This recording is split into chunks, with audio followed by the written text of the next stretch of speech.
umuhanzi uririmba indirimbo z'Imana zo kuramya no guhimbaza Tonzi ngo nibwo ejo bundi tariki ya 15 Kanama 2025 ubwo hari kuwa gatanu ngo nibwo yamurikaga igitabo cyiwe n'ubundi hafatwa umwanya mutoya wo kwibuka ndetse no kuzirikana uyu muhanzi nawe wabaye icyamamare witwa Niyomugabo Philemon wafashwe nk'umugabo n'ubundi w'ibitangaza, umugabo w'amahoro, umugabo uzi ubwenge cyane ndetse no kuba yaragiye byabaye nka kwa kundi bavuga ngo ni inzu y'ibitabo yahiye.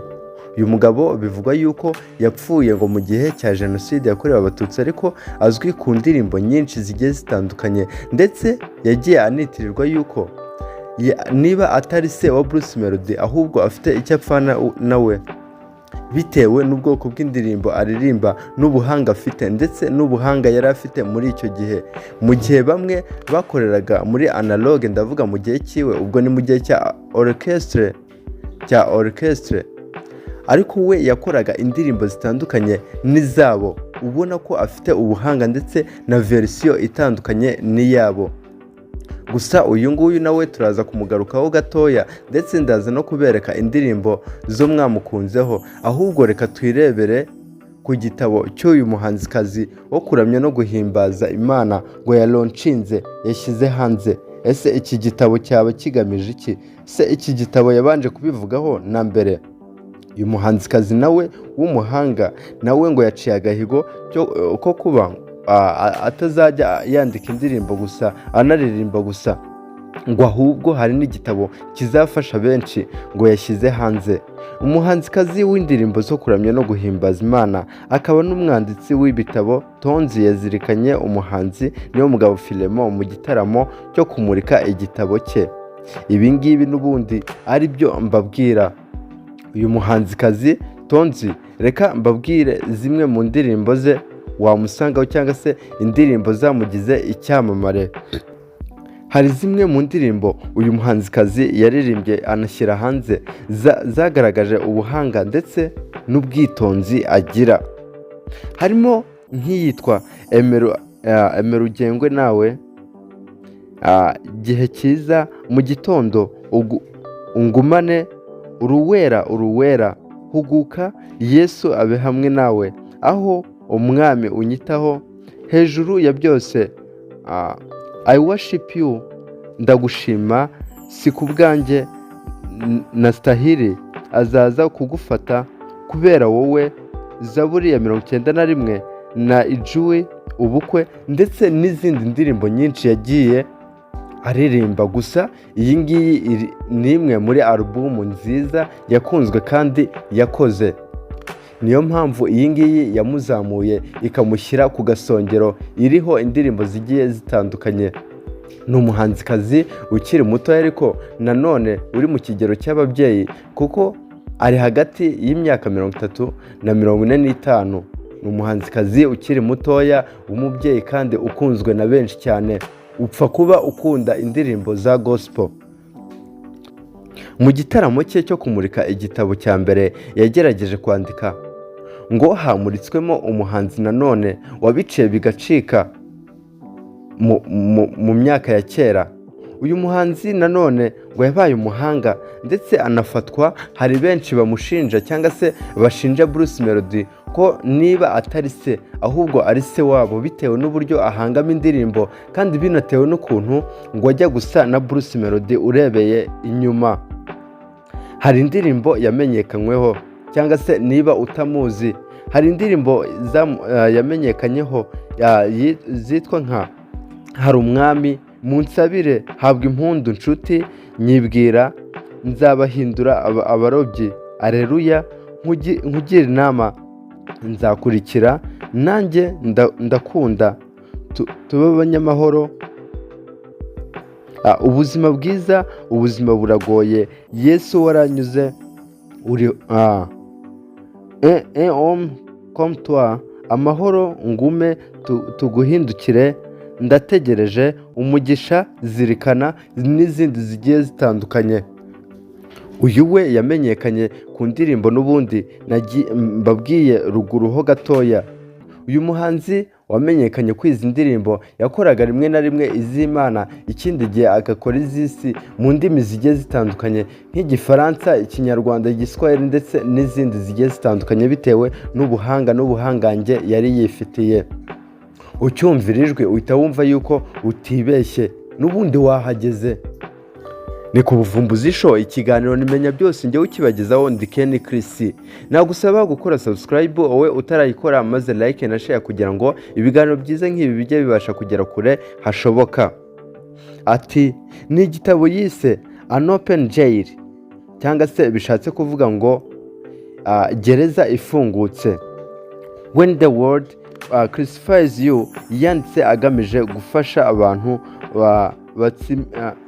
batsikamirwa n'ibikomere binyuzemo bikabuza gutera indi ntambwe, ibyo yise kwishyira mu gihome gifunguye ubwawe.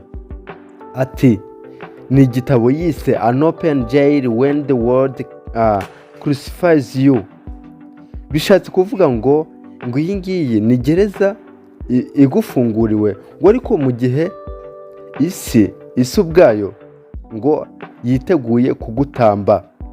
Ni igitabo yise gutyo, ni igitabo cy'amayobera kandi ni igitabo kirimo ubuhanga n'ubuhangange. Ni byabereye mu gitaramo cyo kumurika igitabo cye cya mbere cyabaye mu ijoro rya tariki ya 14 Kanama 2025, ariko uyu nguyu we yazirikanywe tariki ya 15, ubwo bwari bukeye bwaho. Ndavuga Filemon niyo mugabo. Ubwo yaserukaga ku rubyiniro, Tonzi yari agaragariwe n'abahanzi batandukanye barimo Bill Buzima, Patrick Nyamitari na Mani Martin, batangiriye mu ndirimbo ebyiri za Tonzi zikubiyemo ubutumwa bw'ihumure. Nyuma yaho Bill Buzima yaririmbiye abitabiriye igitaramo indirimbo yise Mu nda y'isi, bose bafatanyije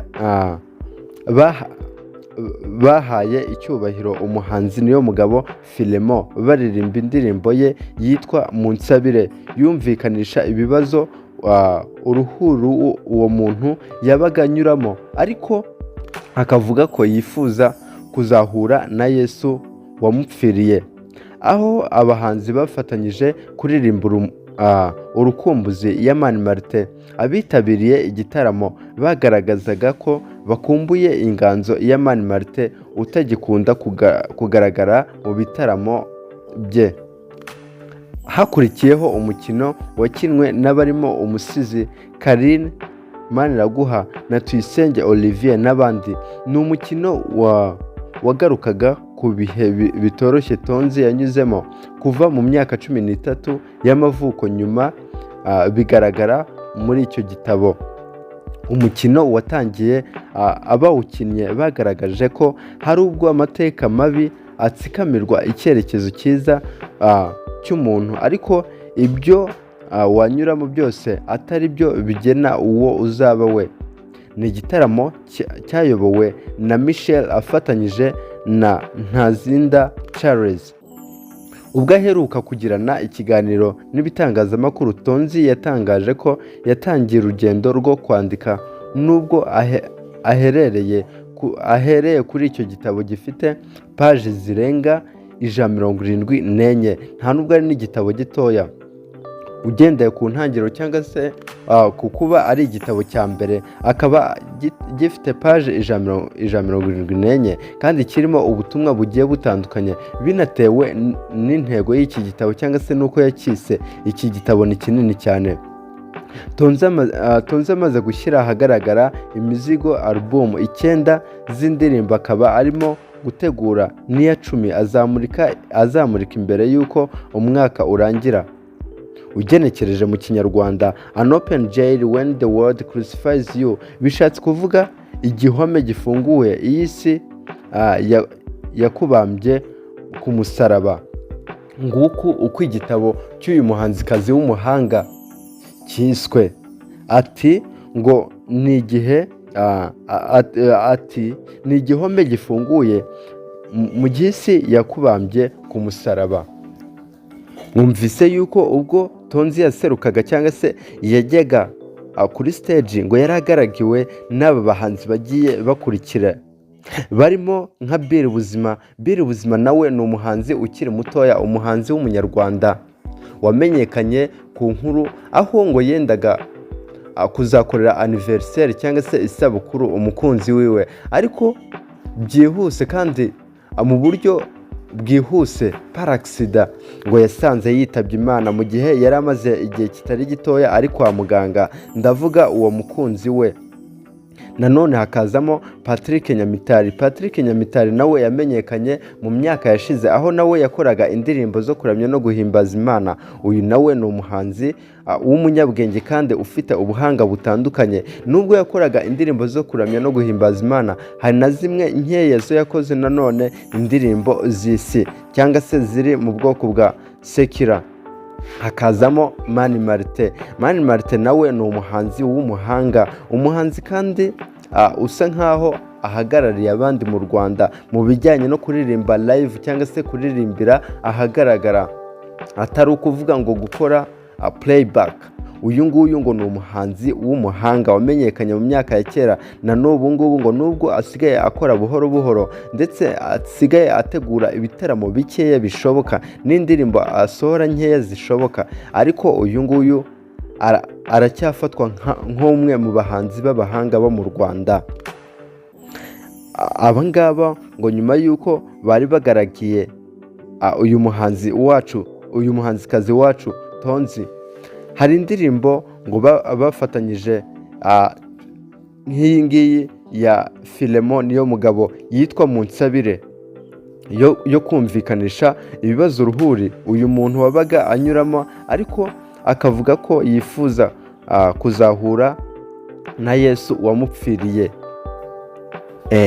Iyi ngiyi nanone ngo yari ishatse kugaragaza ibibazo uruhuri Tonzi, umuhanzikazi Tonzi ngo yaciyemo mu gihe yari akiri umwana mutoya mu myaka 13 kuzamura. Bafatanyije nanone ngo hari n'indirimbo nanone ya Mani Martin ngo bahurije hamwe nanone bararirimba. Nguku uko umuhango n'ubundi wo kumurika iki gitabo cya Tonzi wagenze, kandi Tonzi ngo yenda kuzamurika indi alubumu ya 10 mu gihe uyu mwaka utararangira. Nkunda kubabwira yuko amakuru meza nk'aya ari akagaruka. Reka ngusabe gukora subscribe maze like na share kugira ngo tuzajye twibana kandi ibiganiro byiza nk'ibi bijye bibasha kugera kure hashoboka. Nkibisanzwe ni kuvumbuza show, ikiganiro nimenya byose, ngewe ndi Ken Chris. Reka ngusezere nkubwira gusaba gukora subscribe maze like na share kandi nkubwira nti hasta la vista.